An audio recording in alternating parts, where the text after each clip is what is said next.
देखिए, बात करेंगे हम Kepler's law of planetary motion के बारे में। कैपलर के बारे में हम बात करेंगे, ठीक है। देखिए, प्लैनेट्स क्या होते हैं जानते हैं आप, सैटेलाइट क्या होते हैं आप जानते हैं, सब कहानी बताने की जरूरत नहीं है। देखिए, शुरुआत से सबकी ये इच्छा रही कि जो हमारे ऊपर हो रहा है आसमान में, सब क्या ड्रामा है, इसको देखा जाए। इसके लिए सबसे पहले जो मॉडल आया है 1000 एडी, सॉरी 100 एडी में। 100 एडी मतलब एडी बीसी जानते हो ना, एडी क्या होता है? हाँ, नहीं, बहुत लोग आफ्टर डेथ बोलते हैं, ठीक है। 100 एडी में एक एक एक एस्ट्रोनॉमर थे, टॉल्मी, PTOLMEY, PTOLMEY। अब इनकी अम्मा ने नाम लिखा, हम लोग अगर इसको पढ़ते इंडिया में नाम रखते तो क्या पढ़ते? पटॉल्मी। ए पटॉल्मी क्या कर रहे हो? अब उन्होंने टॉल्मी बताया था। इन्होंने मॉडल दिया था जियोसेंट्रिक मॉडल।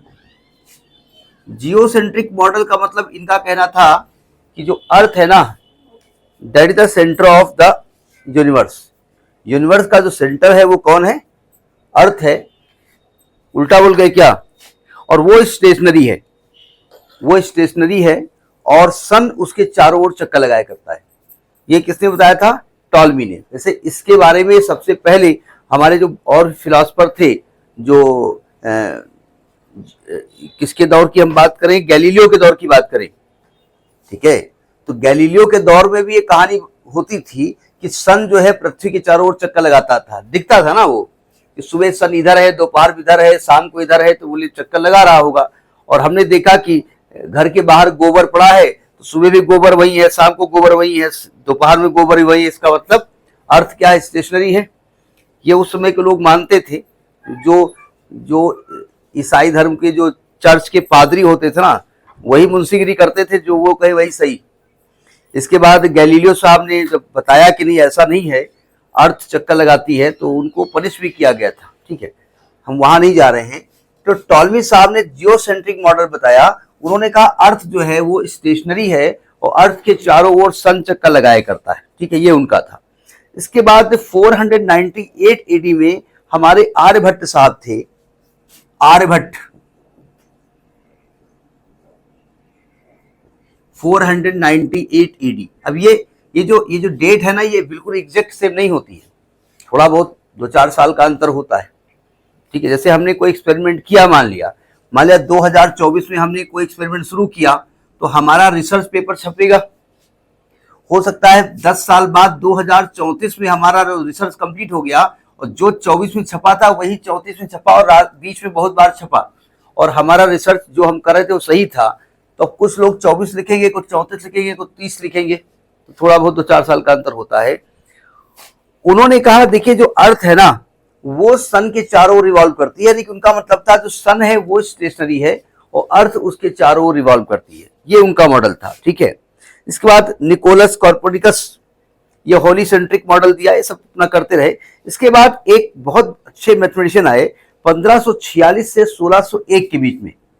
1546 से 1601 के बीच में। अब देखो, ये बेचारे बहुत कम साल जिए, 56-57 साल ही जिए, ठीक है। ये इनका नाम था टाइको ब्राहे।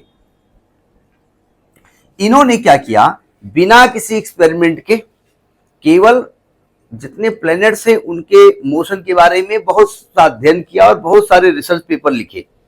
बताते हैं इन्होंने इतना लिखा कि इनके लिखने के पेपर से पूरा मकान का मकान, कमरे का कमरा भर गया पेपर से, ठीक है। लेकिन लिख तो लिए, लेकिन लिखने के बाद उसका अध्ययन नहीं कर पाए। भगवान भी कम नहीं है ना। अरे जब वो काम कर रहा था तो 1546 यानी 50-54 साल, 55 साल में उसको उठा बुला लिए वहां पर, क्या बात है। हो सकता है भगवान को कोई रिसर्च करानी हो, बहुत मेहनती, यहाँ बुला लो। मेहनती को उतारे जल्दी बुलाता है। जो मक्कार होता है, झूठ होता है, वो बहुत जीता है। नहीं मतलब ऐसा मतलब लगता है, देखा होगा बहुत लोग झूठ बोलते हैं, बहुत वो करते हैं, लेकिन जीते हैं लोग, ठीक है। तो टाइको ब्राहे जब निकल लिए तो इनके रिसर्च पेपर तो हो गए रद्दी। तो इनके एक असिस्टेंट थे मिस्टर जॉन्स कैपलर। कैपलर साहब ने जो है उनका नाम था जॉनेस केपलर। उन्होंने उसका अध्ययन किया और अध्ययन करने के बाद अपने लॉज दिए जिन्हें कहा गया केपलर्स लॉ। तो हम बात करने जा रहे हैं Kepler's law of planetary motion. समझ में ये बात नहीं आई? ठीक है, तो किन किन बातों पे केपलर के नियम थे, इन पे शॉर्ट क्वेश्चन भी बनते हैं। ठीक है, और नीट में शॉर्ट क्वेश्चन आते भी हैं। इसके क्या थे जरा समझिएगा। केपलर साहब ने सबसे पहले तो बताया था law of orbit. Law of orbit दिया था, फर्स्ट लॉ था, फर्स्ट लाइन का था लॉ ऑफ ऑर्बिट। उन्होंने कहा जो प्लैनेट्स होते हैं ना, मतलब सन स्टेशनरी हो तो मालूम ही है, जो प्लैनेट होते हैं वो सन के चारों ओर एक इलिप्टिकल ऑर्बिट में चक्कर लगाते हैं। इलिप्टिकल ऑर्बिट, मैथमेटिक्स में एक इलिप्स होता है, ये अंडाकार, ठीक है, और इलिप्स में दो फोकस होते हैं। इलिप्स में दो फोकस होते हैं, एक इधर होता है और एक इधर होता है। तो उन्होंने कहा जो प्लैनेट होते हैं वो सन के चारों ओर इलिप्टिकल ऑर्बिट में चक्कर लगाते हैं और सन इन्हीं फोकस के किसी एक फोकस पर होता है, ये सन है, ठीक है, और प्लैनेट इसके चारों ओर चक्कर लगाया करते हैं। अच्छा, उसका रीजन था, अब अर्थ की ही बात कर लें या हम अपने इंडिया की बात कर लें तो कभी गर्मी है कभी सर्दी है, क्या मतलब है, कभी हम सन के नजदीक पहुंच गए, कभी सन से हम दूर हो गए, यही तो कॉन्सेप्ट है। तो अगर हम सर्कुलर ऑर्बिट में मूव कराते तो सर्कुलर ऑर्बिट में मूव कराते वक्त हमारी जो डिस्टेंस होती हमेशा फिक्स रहती, नहीं रहती। तो इसका मतलब यही कारण रहा होगा कि कभी हम दूर थे, कभी नजदीक आए, कभी दूर गए। तो ये उनका कंसेप्ट था कि जो प्लैनेट होते हैं, खासतौर से सन की बात हो रही है, अर्थ की बात हो रही है, वो बात तो हर प्लैनेट की है। प्लैनेट कितने होते हैं? वैसे तो 8 होते हैं, उनके नाम याद है ना, और उनका सन से जो दूरी होती है, सन से इंक्रीजिंग ऑर्डर में बताया था ना आपने, ठीक है। तो ये तो उनका पहला नियम था, ठीक है। इसके बाद दूसरा नियम था लॉ ऑफ एरिया। तो सेकंड लॉ था केपलर का, सेकंड लॉ, उसे कहते हैं लॉ ऑफ एरिया, एरिया का नियम। जरा समझने की कोशिश करो ये कहना क्या चाहते थे। केपलर साहब ने कहा कि भाई किसी भी प्लेनेट को सन से मिलाने वाली जो लाइन है, जैसे मान लीजिए ये एक इलिप्टिकल ऑर्बिट है, राइटिंग थोड़ा गंदी है, और इसके फोकस पर यहां पर सन है, एस पॉइंट पे यहां पर सन है। अब कोई प्लेनेट मान लिया ए पॉइंट पर था, तो प्लेनेट से सन को मिलाने वाली लाइन ए एस है। मान लेते हैं टी समय में, after time T, planet reaches to point B, तो ये लाइन यहां पर आ गई। तो क्या मैं कह सकता हूं कि इसने इतना एरिया कवर किया?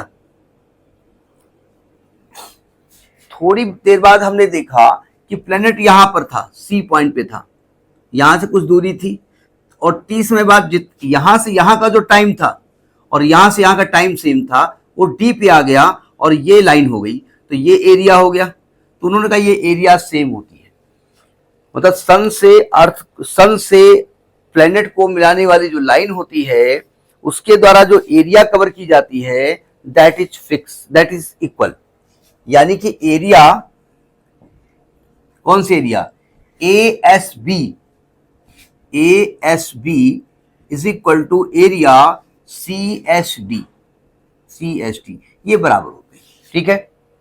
यानी कि हम अगर कहें, देखिए जैसे डिस्टेंस अपॉन टाइम उसको कहते हैं स्पीड, यहां एरिया यूनिट टाइम में एरिया सेम है, इसमें areal speed is constant, areal speed is constant, मतलब जो प्लेनेट है उसकी एरियल स्पीड कांस्टेंट होती है, ठीक है।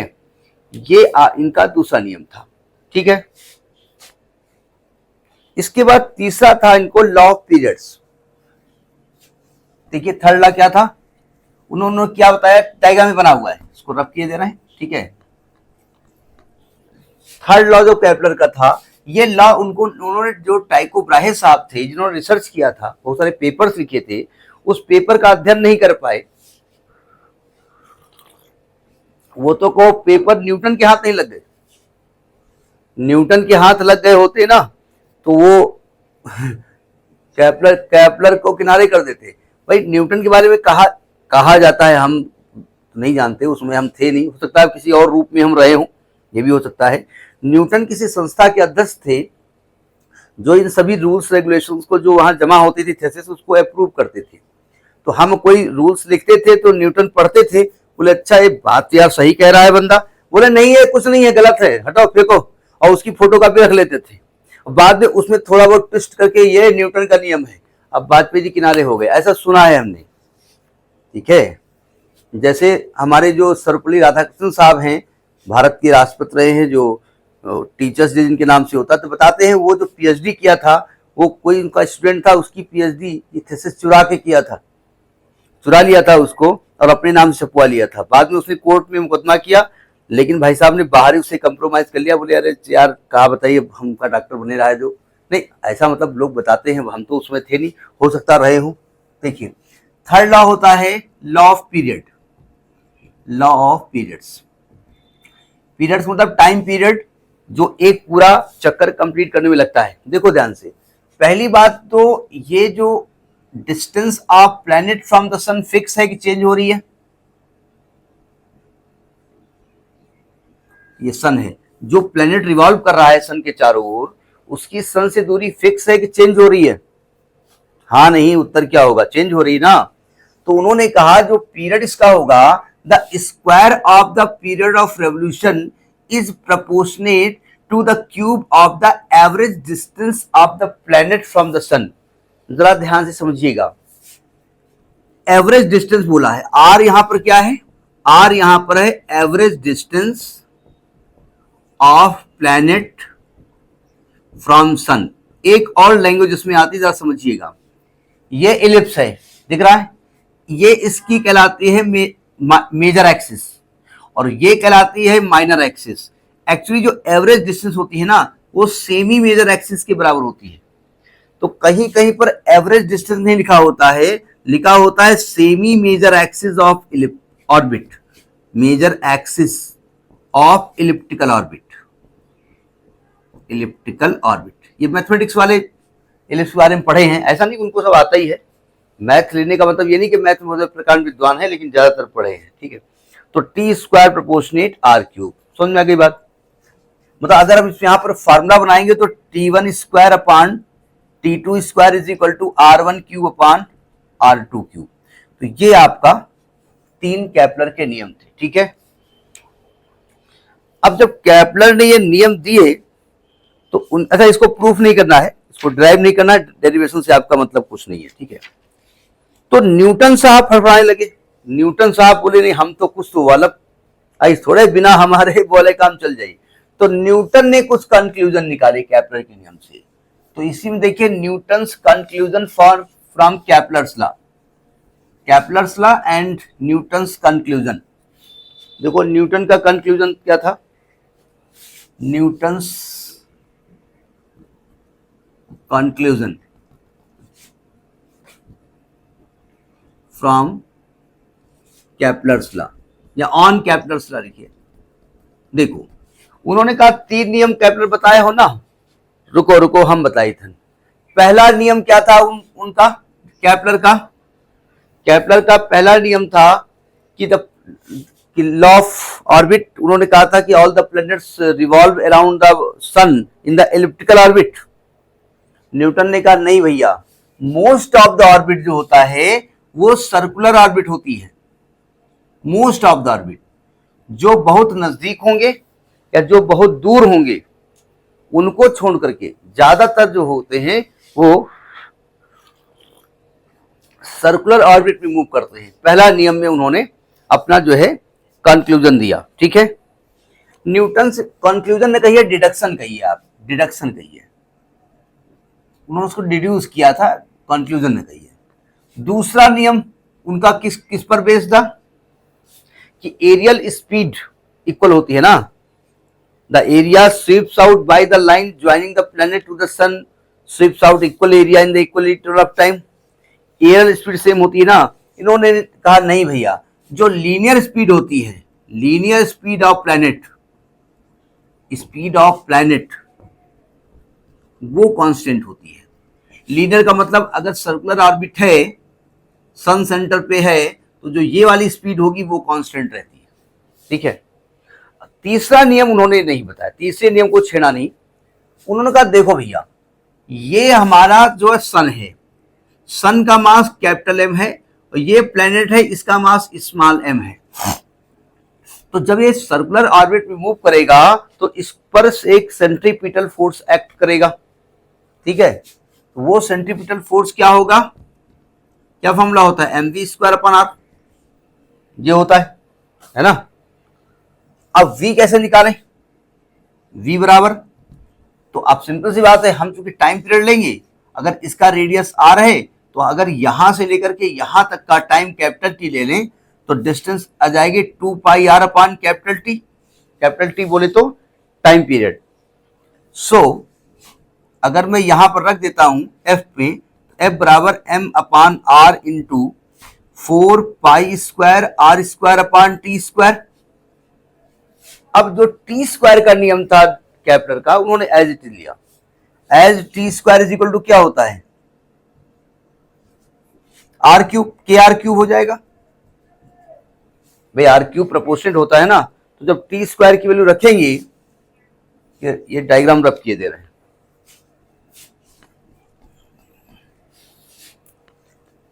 तो यहां से जो f की वैल्यू आएगी वो आएगी 4 pi square R square upon T square. देखो जब टी स्क्वायर करेंगे तो के आर क्यूब आएगा, एक मिनट, के आर, एक मिनट थोड़ा सा, एम अपान आर भी तो है, हमने कैंसिल नहीं किया, चलो कोई बात नहीं। ये एम अपान आर है into 4 pi square R square upon K R cube.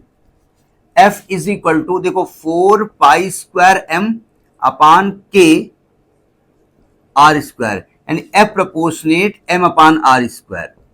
ये एट लास्ट ये वैल्यू लेकर के आए न्यूटन साहब, ठीक है।